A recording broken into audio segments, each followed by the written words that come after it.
तर मराठा आंदोलक मनोज जरांगे यांना आज रुग्णालयातून डिस्चार्ज मिळणार आहे। मनोज जरांगे आज अंतरवली सराटीकडे रवाना होणार आहे। संभाजीनगरचं गॅलेक्सी रुग्णालय, वडीगोद्री, अंतरवली सराटीमध्ये पोलिसांनी मोठा बंदोबस्त वाढवला आहे। तर गॅलेक्सी रुग्णालयामधून उपचारानंतर मनोज जरांगे यांना आज डिस्चार्ज मिळणार आहे।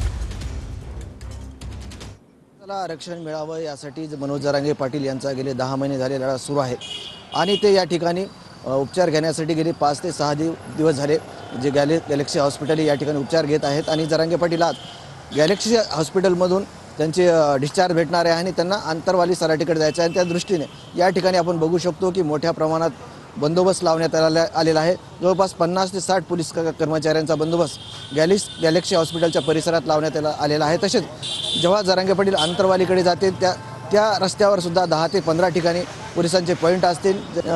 ज्याप्रमाणे तलवारीचं एक वाकयुद्ध छगन भुजबळ आणि मनोज जरांगे पाटील यांच्यामध्ये झालं होतं, तसेच डॉक्टर तारक असतील, रमेश तारक असतील, त्यांना काळं फासण्यात आलं होतं।